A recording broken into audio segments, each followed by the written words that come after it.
Vijayawada university మంచి భవిష్యత్తు కోసం తెలుగు విద్యార్థులు ఇష్టపడే యూనివర్సిటీ. కాల్ 9059052378 9059052379. ఇందిరమ్మ ఇళ్లకు సంబంధించి అఫీషియల్ గా ప్రభుత్వమే అనౌన్స్ చేసింది ఇంత శాతం మంది అనర్హులు అని.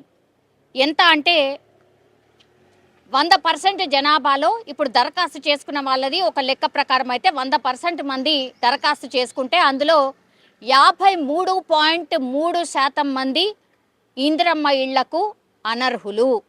సో కాంగ్రెస్ పార్టీ పెట్టినటువంటి రూల్ ఏంటి, ఎవరు అర్హులు ఎవరు అనర్హులు అన్నప్పుడు కాంగ్రెస్ పార్టీ కొన్ని రూల్స్ అయితే పెట్టింది. ఎవరు దరఖాస్తు చేసుకోవచ్చు, ఎవరు ఎందుకు అనర్హులు అయ్యారు అనేది కూడా తేల్చిన లెక్క దేని ఆధారంగా అంటే యాక్చువల్లీ ఇందిరమ్మ ఇండ్ల కోసం కాంగ్రెస్ పెట్టినటువంటి రూల్స్ ఏంటంటే ఇందిరమ్మ ఇల్లు 60 గజాల లోపే ఉండాలి, బ్యాంక్లో 50,000 కంటే ఎక్కువ క్రాప్ లోన్ ఉంటే వీళ్ళు అనర్హులు, కుటుంబం మొత్తానికి 2.5 ఎకరాల కంటే ఎక్కువ భూమి ఉంటే వీళ్ళు కూడా ఇందిరమ్మ ఇల్లు దరఖాస్తు చేసుకొని ఉంటే వీళ్ళు కూడా అనర్హుల జాబితాలకు వెళ్ళిపోయినరు, కుటుంబంలో ట్రాక్టర్ ఉంటే ఇందిరమ్మ ఇల్లు పథకానికి అనర్హులు. ఇది సోషల్ మీడియాలో పూర్తిగా ప్రచారం జరుగుతున్నటువంటి పరిస్థితి అయితే కనిపిస్తోంది. బేసికల్లీ ఈ 4 రూల్స్ అన్నమాట.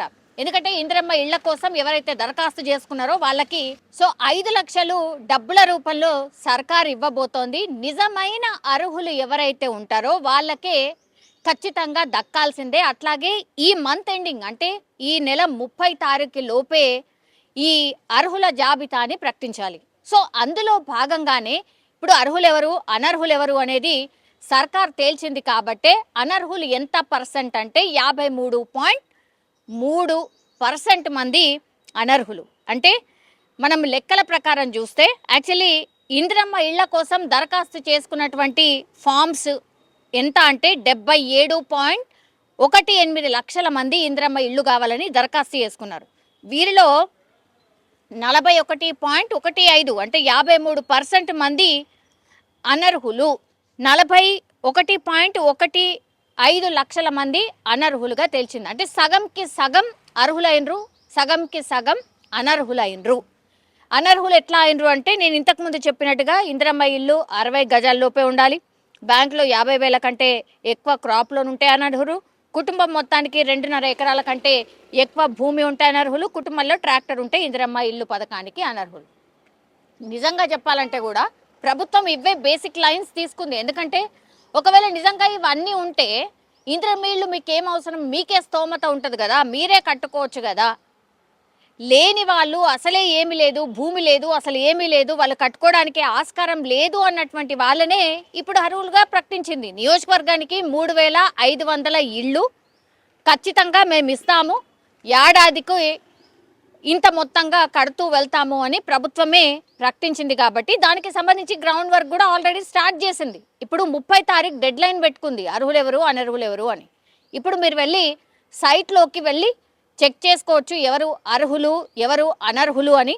సో ప్రభుత్వమే క్లియర్ కట్గా మేము ఇంతమందిని అనర్హులుగా ప్రకటించినాం, మీకు దరఖాస్తు ఇంతమంది చేసుకున్నారు, ఇంతమంది అనర్హులైనరు అని. కాబట్టి ఒక్కసారి మీరు వెళ్ళి చెక్ చేసుకుంటే అర్హుల జాబితాలో మీ పేరుందా, ఇందిరమ్మ ఇల్లు మీకు అలాట్ అయిందా లేదా మీరే వెళ్ళి తెలుసుకోవచ్చు. ఎందుకంటే ఈ ఇళ్లకు సంబంధించి కూడా L1, L2, L3 ఇట్లా 3 జాబితాలు 3 సెక్షన్స్ లాగా డివైడ్ చేస్తూ ఇందిరమ్మ ఇళ్లను కేటాయిస్తోంది. ఇప్పుడు ప్రస్తుతం అయితే భూమి ఉండి ఇల్లు కట్టుకోవడానికి వీళ్ళు డబ్బులు ఇస్తున్నారు. ఫస్ట్ జాబితా అంటే L1 జాబితా అదే అనమాట. L2 జాబితా ఎవరు అని అంటే భూమి లేదు, అట్లాగే ఇల్లు కట్టుకోవడానికి డబ్బులు లేవు. సో భూమి ఇస్తూ ఆ తర్వాత ఇల్లు కూడా కట్టిస్తాము అనేది ఇప్పుడు నెక్స్ట్ టేకప్ చేసే పథకం అనుకోవచ్చు, ఆర్ ఇందులో నెక్స్ట్ స్టెప్ అనుకోవచ్చు. ఇప్పటికైతే భూమి ఉంది, ఇల్లు కట్టుకోవాలి, వాళ్ళు ఇప్పుడు L1 జాబితాలో ఉంటారు కాబట్టి అది ఇప్పుడు ముందు ప్రభుత్వం టేకప్ చేసింది.